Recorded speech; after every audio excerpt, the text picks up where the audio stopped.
يا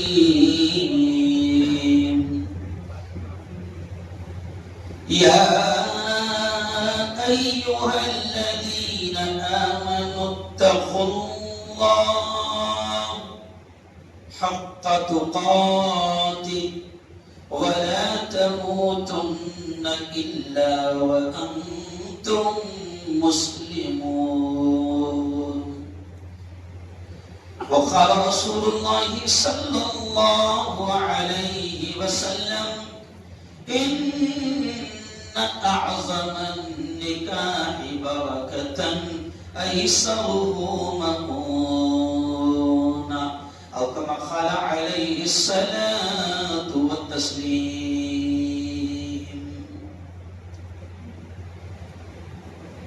ہم کو دوزخ سے بچایا، ہم کو دوزخ سے بچایا، آمنہ کے لال نے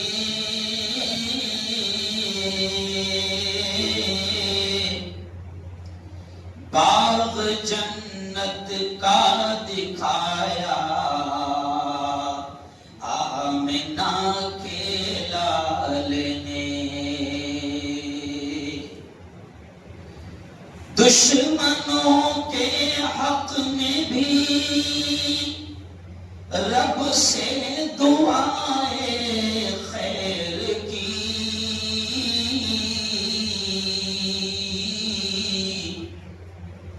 ان کو سینے سے لگایا، آمنہ کے لال نے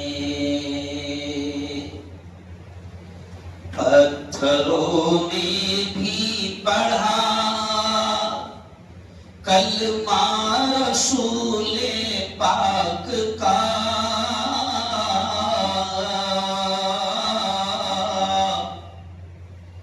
پتھروں نے بھی پڑھا کلمہ رسول پاک کا،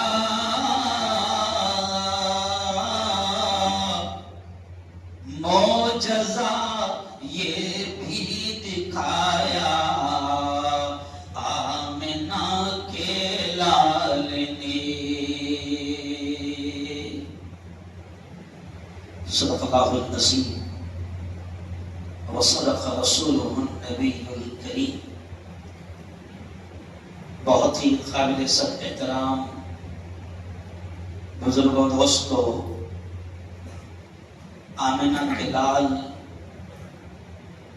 محبوب خدا حضرت محمد مصطفیٰ، زور سے کہہ دو ایک بار، نہیں مزہ نہیں آیا، زور سے کہو، صلی اللہ علیہ وسلم کی بڑی اہم، بڑی پیاری اور بڑی محبوب سنت آج اللہ کے اس گھر میں ادا کی جائے گی، اور اس پیاری پیاری محبوب سنت کو نکاح کہا جاتا ہے. اور ابھی خطبے میں جب قاضی خطبہ پڑھیں گے تو خطبے میں جو اخیر میں حدیث پڑھی جاتی ہے وہ حدیث بھی سب کو یاد ہے، اور وہ یہ ہے کہ قال رسول اللہ صلی اللہ علیہ وسلم النکاح من، بولی زور سے، ماشاءاللہ، سن کے سب کو یاد بھی ہو گئی ہوئی ہے، جس کا سلیس اور آسان اور سادہ ترجمہ یہ ہے کہ پیارے حبیب نے فرمایا، پیارے نبی نے فرمایا کہ نکاح میری سنت ہے، میرا اسٹائل ہے، میرا طریقہ ہے، میرا عمل ہے، اور دنیا کا اصول ہے کہ جس شخص نے جو چیز بنایا یا بتایا، اگر اس کو اس کے بتائے ہوئے طریقے سے کیا جائے تو اس کا بھرپور فائدہ ہو سکتا ہے. آپ ایک چھوٹی سی ٹو ویلر لے لیں، مثال کے طور پر آپ نے یاماہا لے لیا جو ابھی شاید نہیں چلتی ہے نا، تو وہ کمپنی والا چھوٹی سی ایک بک دیتا ہے. ہر کمپنی فریج بنانے والی, ٹو ویلر بنانے والی اور جتنی بھی ایٹمس ہے, وہ تمام کمپنیاں جو چیز بناتی ہے تو چھوٹی سی ایک کتاب دیتی ہے. اس میں لکھا رہتا ہے کہ آپ نے یہ فلا فلا چیز لی ہے, تو اس کتاب میں لکھا رہتا ہے ہاؤ ٹو یوز, کہ آپ اس کو استعمال کیسے کریں. آپ نے یامہا اگر لی تو اس بک میں کلیئر طور سے لکھا ہوگا کہ اس کا پہلا گیئر آگے ہے, باقی کے گیئر ارے بولو پیچھے ہے. باولے چالے نہیں کرنا. اگر عادت تھی پیچھے گیئر ڈالنے کی اور اسی طریقے سے یوز کیا تو 6 مہینے کے اندر انجن میں کام, ارے بولو نہیں. ایک سادی مثال آپ کو سمجھا رہا ہوں. تو جس نبی کا یہ عمل ہے, جس نبی کا یہ طریقہ ہے, جس نبی کی یہ سنت ہے, وہ نبی اتنا پیارا نبی کہ جس نے چلنے کا طریقہ, پائجامہ پہننے کا طریقہ, کرتا پہننے کا طریقہ, ٹوائلٹ میں جانے کا اسٹائل, باہر نکلنے کا طریقہ, کیوں برش کرنے کا طریقہ, بال خاندیشی میں بولیں اس کو بال بچرنے کا طریقہ. آپ سوچئے گا کہ کسی قوم کو ایسا رہبر نہیں ملا ہے نا. ابھی 14 میرا خیال جو گئی 14 تاریخ, تو ہمارے کئی جو ہے وہ دلت دوست ہے نا. 14 تاریخ کو پوری قوم ان کی, ظاہر بات ہے کہ ہر قوم جو ہے اپنے اپنے لیڈر کا برتھ ڈے جب مناتی ہے تو ایسے ڈسکس نکلی ہمارے ساتھیوں کے ساتھ. تو بڑے ادب و احترام کے ساتھ میں ہم نے ان سے کہا کہ بڑی پیاری تعلیمات بابا صاحب امبیڈکر نے دی ہے, ملک کا سنویدھان بھی دیا ہے, لیکن پھر تفصیل سے بات چلی کہ ہر قوم کسی کو رہبر مانتی ہے, اور میں جس قوم سے تعلق رکھتا ہوں میری قوم اور میں رہبر مانتے ہیں حضرت محمد مصطفیٰ, زور سے کہہ دو صلی اللہ علیہ وسلم کو. اور پھر آگے بات چلتے چلتے یہ چلی کہ دنیا کا کوئی رہبر ایسا نہیں آیا جس نے اپنے سماج کو پیشاب کرنے کا طریقہ بتایا. چیلنج ہے, دنیا کی کسی قوم کو ایسا رہبر نہیں ملا جس نے بال بچرنے کا طریقہ بتایا ہو, جس نے پائجامہ پہننے کا طریقہ بتایا ہو. لیکن قربان جاؤ میرے اور آپ کے آقا محمد مصطفیٰ صلی اللہ علیہ وسلم پر کہ انہوں نے صرف بال بچھڑنے کا طریقہ نہیں, سارے طریقے بتا دیے, اور انہی طریقوں میں زندگی گزارنے کے انہی طریقوں میں ایک اہم طریقہ ہے کہ نکاح کیسے کریں. نبی پاک صلی اللہ علیہ وسلم نے اپنا خود کا بھی نکاح امت کو بتایا اور اپنی بیٹیوں کو ودا کر کے بھی دکھایا. یعنی پورا اسٹائل سامنے رکھ دیا کہ بیٹیوں کو ودا کرو تو ایسے کرو, اور خود کا بھی نکاح کرو تو ارے بولو ایسے, ہے نا. اب نبی کی سنت ہے, نبی کا طریقہ ہے, تو نبی کی سنت کو, نبی کے طریقے کو نبی کے طریقے پر کیا جائے گا تو 100% اس کے جو اوریجنل اثرات ہے, جس کو سکون بھی کہا جاتا ہے, رحمت بھی کہا جاتا ہے, برکت بھی کہا جاتا ہے, وہ زندگی میں حاصل ہوں گے. اور اگر نبی کی سنت کو نبی کے طریقے پر نہیں کیا گیا, اپنی خواہشات, اپنے جذبات, اپنے ارمان, اپنے پورے خاندان کے ارمان, خالہ اور پھوپھی کے ارمان اور ماموں کے ارمان پورے کیے گئے, تو یاد رکھو پوری دنیا موج مستی کر کے چلی جائے گی اور بھگتنا تم کو پڑے گا. آج سے 2 دن پہلے میں ولیمے میں بیٹھے, ظاہر بات ہے کہ ولیمہ مسلمان کے ہوگا, سمجھ گیا, لیکن وہاں جانے کے بعد مجھے پتہ ہی نہیں چلا کہ یہ مسلمان کا ولیمہ ہے. سمجھا؟ اچھا ولیمہ کیا ہے؟ بولو نا, سنت ہے. ایسی سنت ہے ولیمہ کہ پیارے نبی کے الفاظ ہے, پیارے نبی نے فرمایا اولم, دیکھو چھوٹے کو دھیان دینا, پیارے نبی نے فرمایا اولم ولو بشأۃ, اور ہم ایسے حدیث ہے نا، پیارے نبی نے فرمایا اولیم ولیمہ کر ولو بشأت، چھوٹا سا بکری کا بچہ ہی کیوں نہ ہو، ولیمہ ایسے سننا۔ پیارے نبی نے اپنے نکاح کے ولیمے خود کر کے امت کو بتائے۔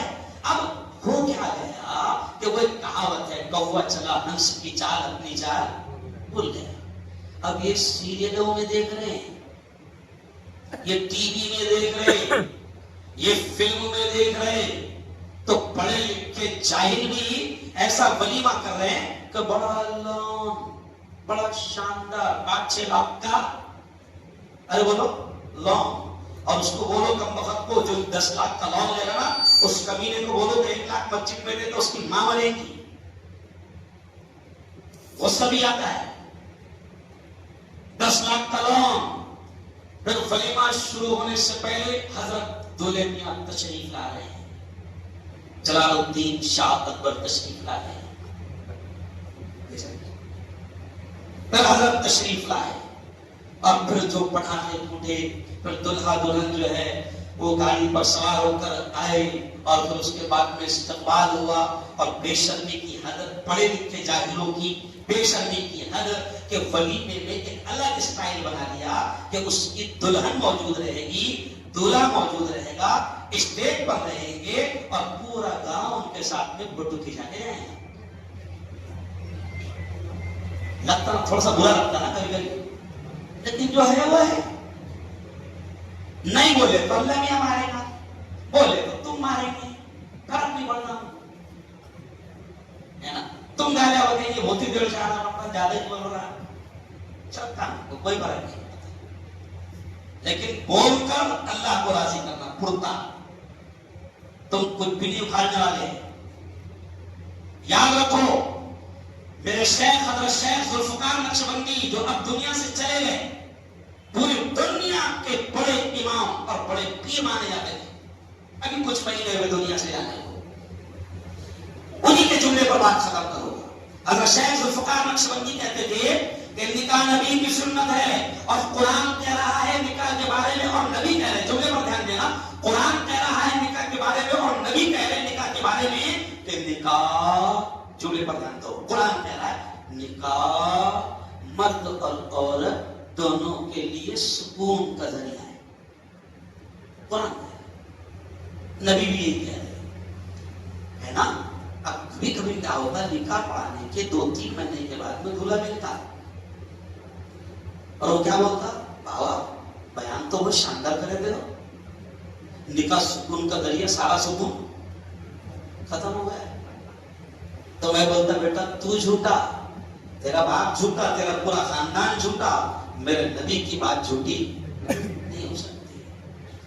میں نے جو بولا تھا وہ نبی کی بات بولا تھا، نبی نے کہا ہے کہ نکاح زندگی میں سکون لائے گا، میں نے میرے رب کی بات بولا تھا کہ نکاح زندگی میں سکون لائے گا۔ اب تو کہہ رہا کہ ساری سیٹنگ بگڑ گئی، تو تو دیکھ تو نے کیا کیا باولے چالے کرا، تو نے ہلدی کھیلا تھا کہ نہیں، تو دیکھ منچے پہ بیٹھا تھا کہ نہیں، ارے بولو تو دیکھ درخت کے نیچے انڈے پھوڑا تھا کیا، یاد کر، تو دیکھ تو نے کیا کیا باولے چالے کرا۔ تو حضرت شیخ ذوالفقار نقشبندی فرماتے ہیں کہ نکاح سکون کا ذریعہ، اب اگر سکون ختم ہوگا تو تمہاری اپنی جہالت کی وجہ سے ختم ہوگا، تمہاری اپنی بے وقوفی کی وجہ سے ختم ہوگا۔ تو بڑا اچھا لگ رہا ہے، بس اپنی بات کو ختم کرتے ہوئے یہ کہوں گا کہ بڑا اچھا لگ رہا ہے۔ آج میں مبارکباد دیتا ہوں دلہے کے پریوار کو اور دلہن کے پریوار کو، دونوں پریوار کو۔ دلہن کے والد کون ہیں، کہاں ہیں؟ اچھا عظیم بھائی، وہ عظیم کرانا ہوئی ہے، اچھا عظیم بھائی۔ دلہے کے والد معین بھائی، دونوں پریوار کو دل کی گہرائیوں سے مبارکباد دیتا ہوں۔ پہلی مبارکباد اس بات پر کہ آپ دونوں نے فیصلہ کیا کہ نکاح کہاں ہونا چاہیے، ارے بولو، اچھا یہ آپ کا فیصلہ نہیں ہے، یہ نبی کا فیصلہ ہے۔ نبی پاک نے کیا فرمایا، دیکھو 2 جملے نبی نے کہا، اعلنوا النکاح واجعلوه فی المساجد، یہ نبی کا کہا ہے۔ پیارے نبی نے فرمایا اعلنوا النکاح، نکاح کا اعلان کرو، وَاجْعَلُوهُ فِي الْمَسَاجِدِ، اور اس کو مسجدوں میں کرو. یہ نبی کہتا.